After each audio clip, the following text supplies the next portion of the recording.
अस्सलाम वालेकुम। दुनिया में जॾहिं असां सोशल मीडिया ते या रिसर्च पेपरनि में निज़ाम ॾिसूं था न, इरीगेशन जो सिस्टम, असां हैरान परेशान आहियूं त हुननि पंहिंजे फ़सलनि जी मैनेजमेंट, पंहिंजे वाटर कोर्स जेके आहिनि या जेके उन्हनि जा दरिया आहिनि, उन्हनि जा कैनाल, उन्हनि जी मैनेजमेंट केॾी कई आहे। उन्हनि जे दरिया कैनालनि में हरू भरू गंदगी किचिरो कोन्हे को। असां वटि हिकिड़ी सम्झाणी तव्हांखे ॾींदासीं त असां वटि जेको निज़ाम आहे उहो निज़ाम एॾो नाकारा थी वियो आहे जो हर पासे असांखे सिर्फ़ु करप्शन ॾिसण में थी अचे। इन सिस्टम खे सम्झणो आहे। जेकॾहिं हिकिड़ी शाख ते मिसाल 500, 1000, 2000 एकड़ ज़मीन गैराबाद पुछड़ी में थिए थी त सम्झो तव्हां त जेकॾहिं सिंध में 50 शाखनि ते जेकॾहिं मिसाल 500, 1000 एकड़ ज़मीन गैराबाद थिए त पाकिस्तान जो ऐं सिंध जो केतिरो नुक़सानु आहे। हीउ वॾेरो निज़ाम जेको आहे, हीउ वॾेरो सिस्टम जेको आहे, या इरीगेशन जो अमलो जेको आहे न, मुआशी बदहाली में असांखे धिके थो। हिननि जी सॼी पटे वाले खां वेंदे सॼी मशीनरी हिननि जी कमु थी करे। असां पंहिंजे माहौल ऐं पंहिंजे जेको आहे ज़राअत जा पाण दुश्मन थी बीह रहिया आहियूं। तव्हां यकीन कंदो, आबादगारनि जूं एतिरो सिंध में पाणी अचे थो, हर कैनाल बि तव्हां जेकर सिचुएशन ॾिसंदो त उन्हनि जो जेका उन्हनि जी आहे ज़रूरत आहे, उन जेतिरो पाणी हर कैनाल में वञे थो। पर वॾेरा या भोतार या वॾा सिस्टम जेके करप्ट ऑफिसर आहिनि, उहे छा था कनि, असांजे निज़ाम खे पाणी कोन था ॾियनि, असांजे सिस्टम खे उहो पाणी कोन था ॾियनि, असांजे पुछड़ी वारनि ज़मींदारनि खे पाणी कोन था ॾियनि। 1 एकड़ या 10 एकड़ या 50 एकड़ गैराबाद कोन था थियनि। ईअं सम्झो त असांजे ख़ानदाननि जो जेको आहे न, इहा रोज़ी रोटी इहा खसीनि था। इहो असां वटि हिकिड़ो वॾो अलमियो थी वियो आहे त पाणी जो जेकॾहिं मिसाल तव्हां जेको दुश्मन आहे उन जो पाणी बंदि कयो।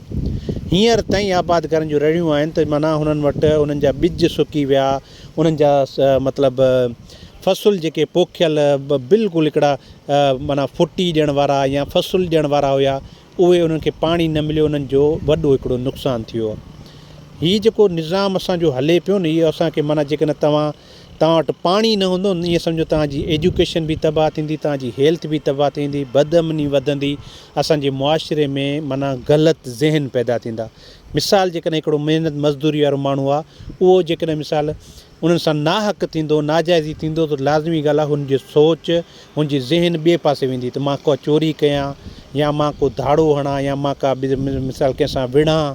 छो जो जेको पंहिंजे अखियुनि सां नुक़सानु ॾिसे थो न, उन्हनि ते वॾा हिकिड़ा अजीब ज़हन में ख़्यालात थींदा आहिनि। इन्हनि शयुनि खां बचण जे लाइ असांखे पूरे हिकिड़ी मैनेजमेंट सां, असांखे ज़हनियत सां सोचणो पवंदो त आया इन्हनि निज़ाम खां असां कीअं निकिरूं। त असां छो एॾा थी विया आहियूं जो पंहिंजनि जे हथां असां मारायूं था। हिकु मथां खां पाणी हिकु घटि अचे, ॿियो वरी जेको आहे पंहिंजा बंदि करे छॾनि। तव्हां ॿुधायो, जेकॾहिं सिंध जो 1,00,000 एकड़ ज़मीन जिते फ़सुलु हुजे उहो सुकी वञे, फ़सुलु थींदो हुजे, जिते फ़सुलु पोखियल हुजे, जिते माण्हुनि वॾी महिनत जफ़ाकशी कई हुजे, हिकिड़े एकड़ ते 60-60, 70-70 हज़ार रुपया ख़र्चु कया हुजनि, उन्हनि जो फ़सुलु न थिए त ॿुधायो त कहिड़ो अमन अमान रहंदो।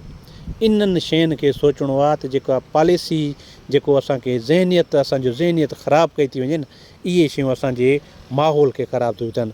जिते असां पाणी जी नेमत ॾिसंदा आहियूं, असां ॾाढा शुकुरु कंदा आहियूं, पर जिते आबादगारनि वटि पाणी न आहे, उते वॾो आबादगारनि जो नुक़सानु पियो थिए। सिंध में ईअं न थिए, पाकिस्तान में ईअं न थिए, दुनिया में ईअं न थिए, असांजी सोच इहा आहे। छो जो इंसानियत जी सोच रखंदासीं, सभिनी जो भलो चाहींदासीं त असां पंहिंजो बि भलो करे सघंदासीं। पर जेकॾहिं ॿियनि जो असां भलो न कंदासीं त असांजो भलो कतई न थींदो। इहा ॻाल्हि भले वॾेरा बि लिखी वठनि, ऑफिसर बि लिखी वठनि, ऐं असांजे जेको सिस्टम खे ख़राबु करण वारो इहे सभु लिखी वठनि।